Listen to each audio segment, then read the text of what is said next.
naitwa Noah Sembe aka Kaibini Tanzania.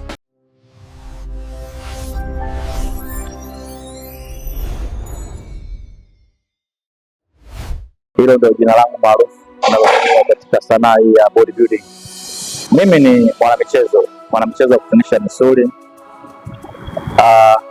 Actually nimeanza mazoezi katika mazingira magumu sana. Nimeanza hizi local gym, nimepita huko, nimefanya sana local gym kutoka gym hizi za mtaani. Nazungumzia gym za mtaani ambazo unaenda kufanya mazoezi afu hujui utakula nini.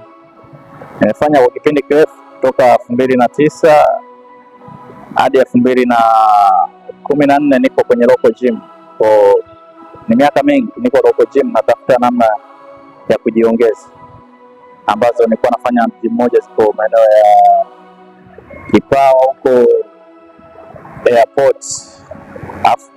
Unaifuata gym kutoka sehemu moja kwenda nyingine, maana yake sometimes unaenda kama Gongo la Mboto, lakini kote ni local gym, unatafuta tu mazingira mazuri ya kufanya mazoezi.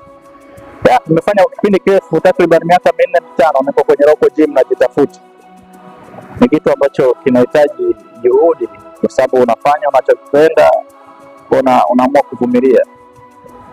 Baada ya hapo, baada ya muda kidogo nikawa katika hali ya kujiongeza, nikawa naangalia gym ambazo kidogo zina afadhali. Nikapata gym moja ya maeneo ya Kinondoni.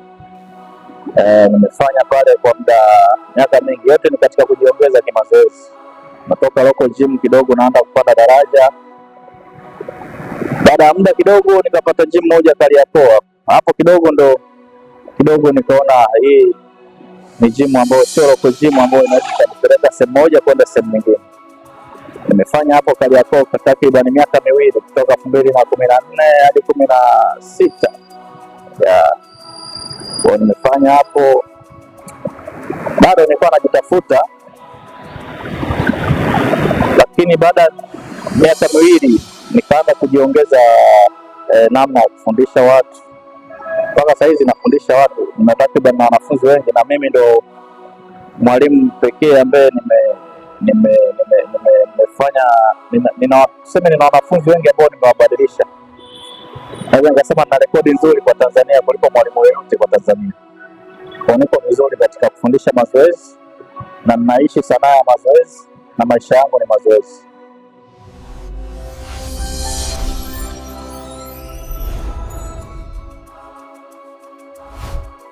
Ukiachilia kwamba tu ni mfanyaji wa mazoezi, lakini pia mimi ni mwanamichezo ambaye nafanya sanaa ya kutunisha misuli, bodybuilding. Katika kutunisha misuli kuna changamoto nyingi. Ukiwa unaishi kwenye sanaa ya bodybuilding, kuna gharama ambazo ni gharama kubwa katika kuandaa mwili uweze kuwa na misuli. Kuna gharama nyingi ambazo kibinafsi, ukiachilia tu kazi yangu ya kufundisha gym na pamoja na kushiriki mashindano, ni gharama kubwa ambayo inakuwa siwezi kuikizi kwa kiwango kile ambacho nakitaka. Na dream zangu mimi ni kubwa, kuiwakilisha nchi yangu katika sanaa ya kutunisha misuli nje hadi nje ya nchi. Kikubwa changamoto nayopitia ni kwamba sina support. Kama nahitaji support, kama kuna wadau wanaweza wakanisimamia katika swala la kujikimu kifedha, ili niweze kuiwakilisha nchi yangu kimataifa zaidi. Nimeshiriki mashindano mengi, ikiwepo nimeenda Kenya, nimeenda South Africa, nimeenda Ghana, kisha mashindano mengi ya kimataifa. Na katika bodybuilder namba 1 ambaye amefanya vizuri kwa mashindano ya kimataifa ni mimi hapa. Nina rekodi nzuri, kwa sababu kama nimeenda Ghana kwenye West Africa Championship, pale ni mashindano ambayo yanazungumzia West Africa Championship, nimechukua namba 3. Nimekuja nimeenda South Africa, ilikuwa 2015, nikachukua namba 2. Lakini nimerudi tena South Africa mwaka mwingine katika game kubwa ambayo ilikuwa inaitwa Pro Qualifier, nimeishia kwa top 6. Hiyo ilikuwa ni game kubwa ambayo ilikuwa tunaonyesha nchi nyingi tofauti, lakini ukiangalia ndio Tanzania pekee ambaye nimeingia katika rekodi nzuri katika mashindano ya kimataifa. Kwa kikubwa nahitaji kuiwakilisha nchi yangu kimataifa, lakini changamoto ni kwamba uchumi ndio changamoto, na mchezo unahitaji gharama kubwa. napata hela katika kufundisha watu, lakini sio hela ya kujiendeleza kimchezo. Kwa tunaendaenda tu ili mradi kutimiza dream, kwa sababu dream yangu ni kufanya mashindano makubwa duniani. Kwa ushauri wangu mimi kama mwanamichezo, nipende kuishauri serikali ambayo inahusika na michezo ituangalie sisi vijana ambao ndio nguvu kazi ya taifa katika sanaa ya michezo. Na ukiangalia watumishi misuli kwa Tanzania tuko wachache sana, lakini ina uwezo serikali kama serikali ikatubeba kutupeleka sehemu moja kwenda sehemu nyingine.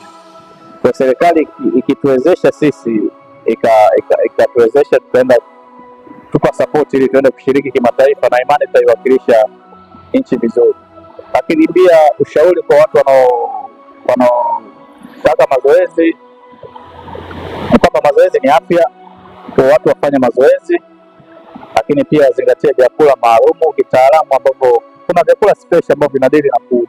Kama wewe lengo lako ni kutengeneza muscle, kama lengo lako ni kupungua, lazima kukutana na mtaalamu kama mimi. Mimi ni mtu ambaye hadi sasa hivi nimesomea kuanzia mambo ya chakula, mazoezi.